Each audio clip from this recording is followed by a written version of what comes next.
Afraid of the coronavirus but can't get an N95 mask? Try these DIY mask hacks. A ninja mask. Safety first. Bubble wrap. Staple a plate to your face. Don't spoon with corona. Caution. Stay away, corona. Aluminum foil for fun shapes and styles. And the CIA. And, whatever this is. Let me introduce myself. I'm Ethan Minsker. I make films. I write books. And I make art. This is my artwork during a pandemic. Coronavirus COVID-19 outbreak of 2020. The city has been completely self-isolating. A lot of people have left the city. And now you can walk around and it's like the vacant city that you see in all of those sort of zombie end of times movies, but for real.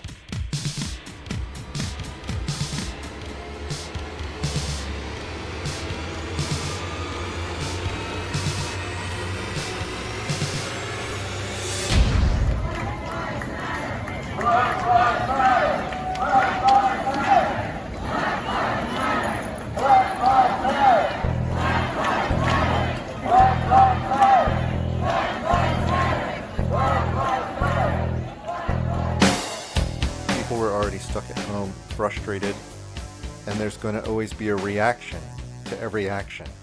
Everything was being boarded up, and the city was becoming ugly. I take a photo of my artwork, clean it up in Photoshop, print it out on a large-scale black and white printer, and then I recolor and paint those elements that I want to bring out. I use industrial wallpaper adhesive and plaster it up wherever I find a vacant space. The spaceman I made out of Sculpey. I'm always going to try to experiment, and for this piece I built a figure and then took photos of that figure and pasted those up.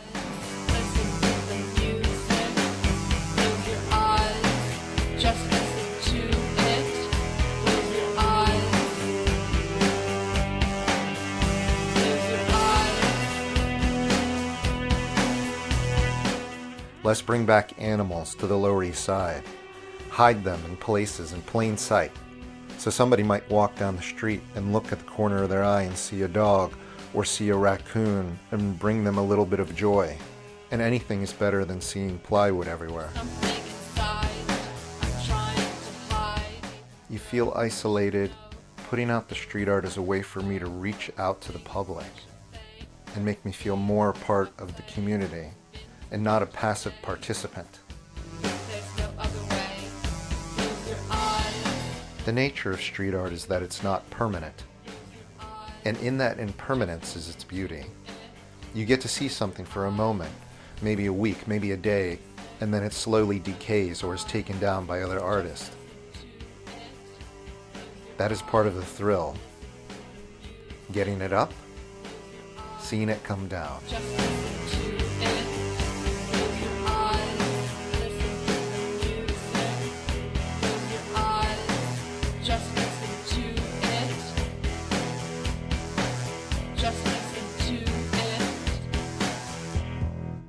Just listen to it. I'm going to give you a little bit of tour of my studio during this coronavirus quarantine lockdown. The concept is that I want to build an entire city in the way I remember it, almost like a dreamlike landscape of the locations that have most affected me. I think our memory is connected to the locations that we inhabited.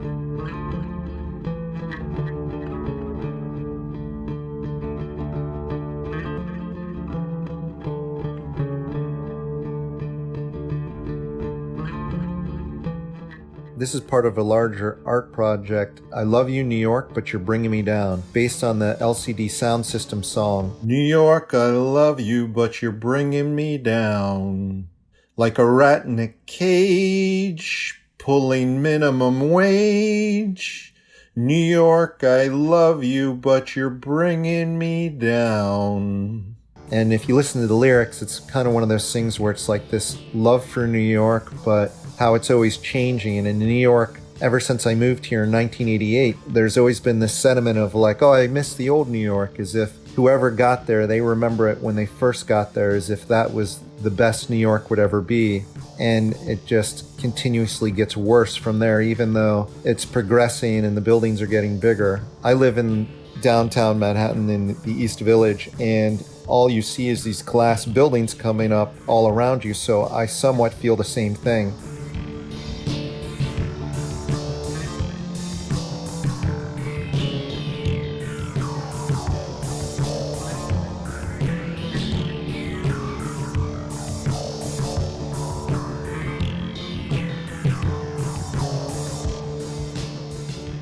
Because this project was made during the pandemic, I wanted to recreate this part of the city where it was like a busy, crowded street and a busy, crowded subway. So I asked people to send photos of themselves, a photo of themselves walking down the street and a photo of themselves standing in the subway. And I got a pretty good response. People from around the world were sending me pictures. And I'll keep adding more photos as people send them to me until I really have no more space on the sidewalk. I think New York is not just the buildings, it's not just the subway or the transportation, it's made up of the people in the city, and that diverse group is what makes New York beautiful.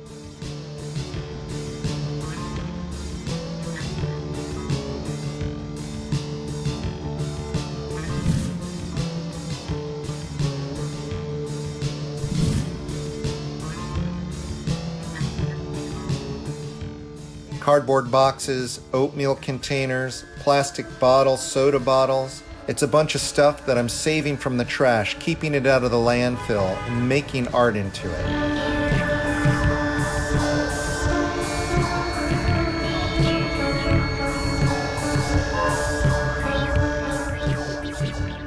What do you think about this art project? It's okay. Mommy says she hates it. What do you think about it? I think we could save it until it's a lot of money, and then we could get a lot of money from it by selling it. You think somebody's going to pay a lot of money for this art project? Yes, because it may be in the future, it may be like very expensive. We could sell all of this, and then we get a lot of money.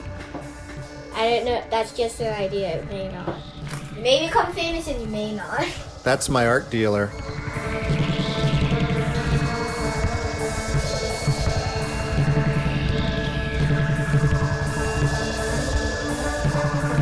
You think it's good that I'm recycling materials? Tell me. of. Well, say. Tell me. Kind of, but you could also just give it to someone else to recycle in the recycling bin.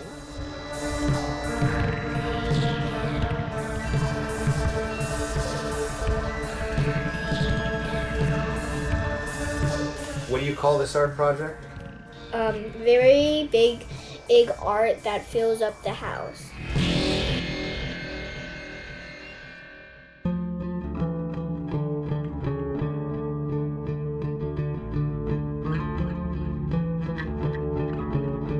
And the plan was to exhibit this at the gallery within 2 years, but now because of this whole COVID thing, that's all in flux. So I really hope I get to show this in the larger scale with all of the buildings to the public soon.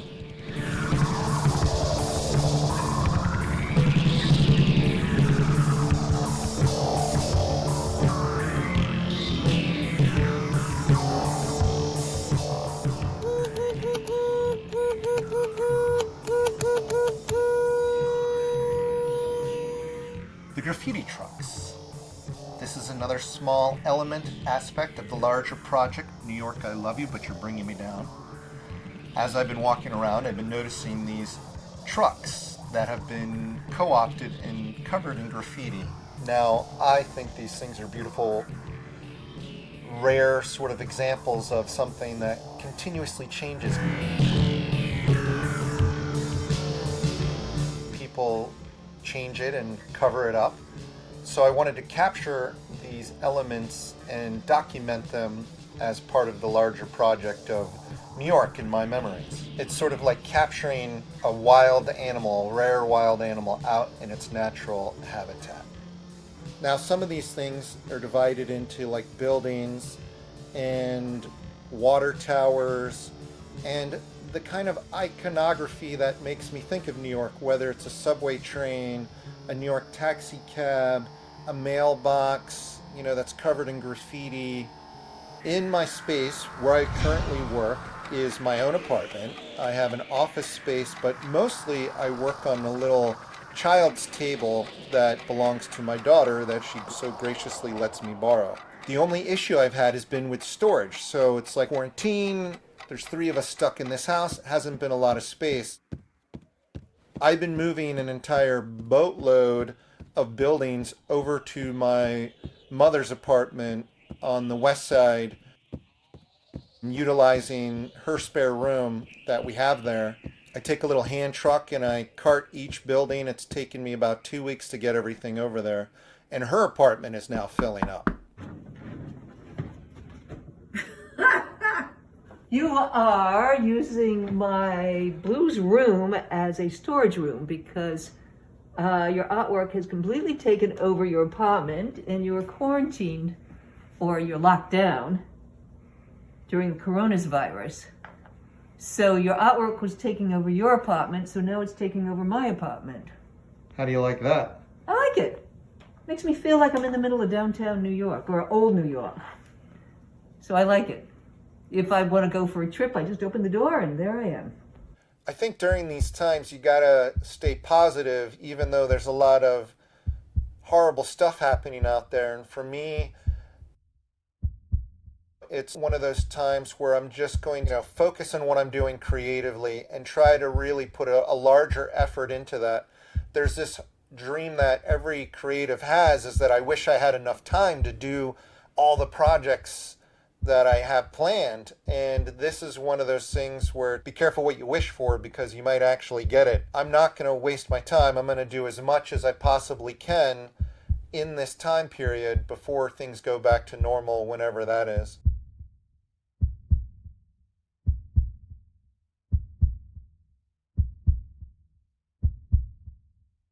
I find inspiration in the strangest places. One time I was visiting a friend's, and early in the morning I looked out the window and I saw a fox cutting across the lawn. Ever since then, I've been affected by that. What the hell was that fox doing? It was a suburban neighborhood. I've always used paper mache because paper is something that you can access everywhere.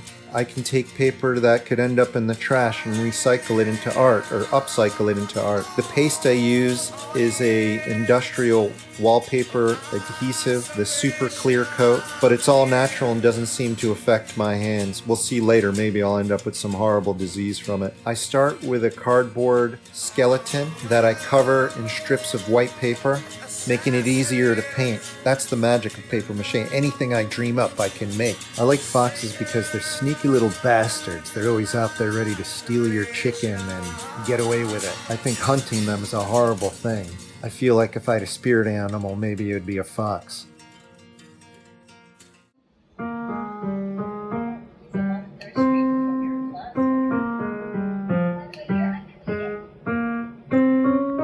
I like to have art projects that are mobile, that I can take with me when I'm biking around the city. Lately I've been working on unicorns, or also people in masks.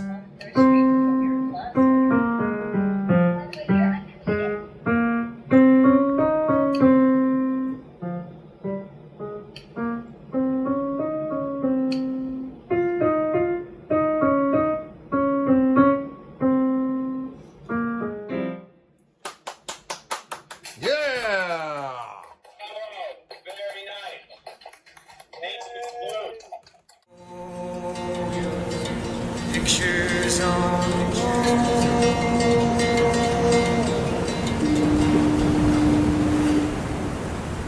A lot of people think paper mache is just for kids. Well, I'm a full-grown adult who loves paper mache.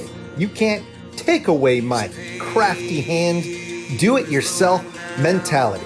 If I see it, I think it, I dream it, I make it. And I don't care what the repercussions are. You can laugh at me, fine.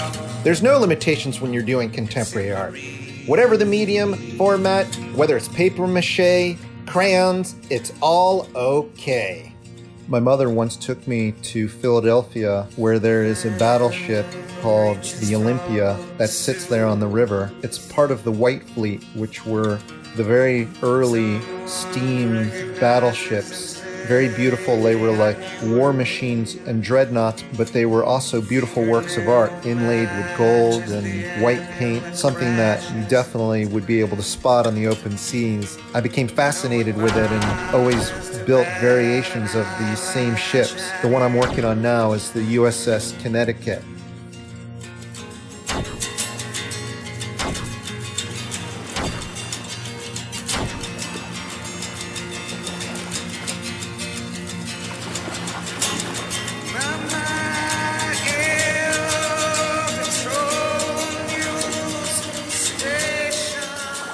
This is a series I'm doing called French Bulldog. Because I do a lot of these zines and I do sketches, I focused on one of them, the French Bulldog, and I decided to make a series and see how the variations of paint could play across this puppy's face. I first make a clay mold, then I cover it with paper mache. When the paper mache is dry, I pry it off. What do you think of my dog heads? They're weird-ish. Do you like them? Kind of. What kind of dog do you think you want? The Australian sheepdog. What about a corgi? Yes. I say no to both those dogs. What, you like Australian sheepdog? I do. I'm using Posco markers and gouache acrylic paints. They're made as individual wall hangings that can hang from a tack. Depending on the paint scheme, it might look like a bunny or a cat. What do you think I should do with the dog heads? Make a body, and then maybe people will compliment it, and then people may not dislike it, like mommy, and then people may fart on it. That's Blue, my art dealer. You make too much art. Do you ever take a break? In the last year, I've been doing these mini zines. This is what I would call a mini zine. They're one-page, folded little fanzines. Each one of these is 8 pages. Stool pigeons, because I think, pigeons in New York. If you love New York, then you should love its pigeons. These are all drawn by me. I use some markers. Now, the cool thing about this is that they all are made from one sheet of paper. I call this the square donut. So you can do this at home. You can take a square sheet of paper, a regular sheet of paper, right? You fold it this way, you fold it that way, and that, with a little slit right in the middle, makes a square donut. And then you just put it on a copy machine and you replicate it. The next series I've been working on is called New York Mayors. Anyone who lives in New York, you have this saying of no matter who the mayor is at the time, 50% of the city hates you, no matter what. So you can't win if you're a mayor. You think you get elected, automatically half the city hates you. This thing that every creative and artist dreams about, and it's, I could have all the time in the world if I could just sit home and work on my projects. Well, now with this quarantine thing, you're kind of forced into that, and then it's be careful what you wish for. After a while you find, like maybe you just rather sit there and get depressed and watch TV. Don't do that. There's a lot of projects you can do in your home without finding resources outside. Really try to use the limitations of the materials that you have on hand. It's not a time just to give up. You can be creative at home. The worst thing you can do is just sit home and watch the news all day. Then that's just going to make you crazy. We will get through this. This will be over. So you hope that on the other side of this, you're not looking back and going wow, I really squandered, this time. Poop song. Good old plate of poop. Yeah. Good old plate of poop. Yeah. Good old plate of poop. Yeah. Good old plate of poop. It's steamy hot. Yeah. Steamy hot poop. Yeah, Good. good old poop. Sing it. While you were gone, I wrote you this song.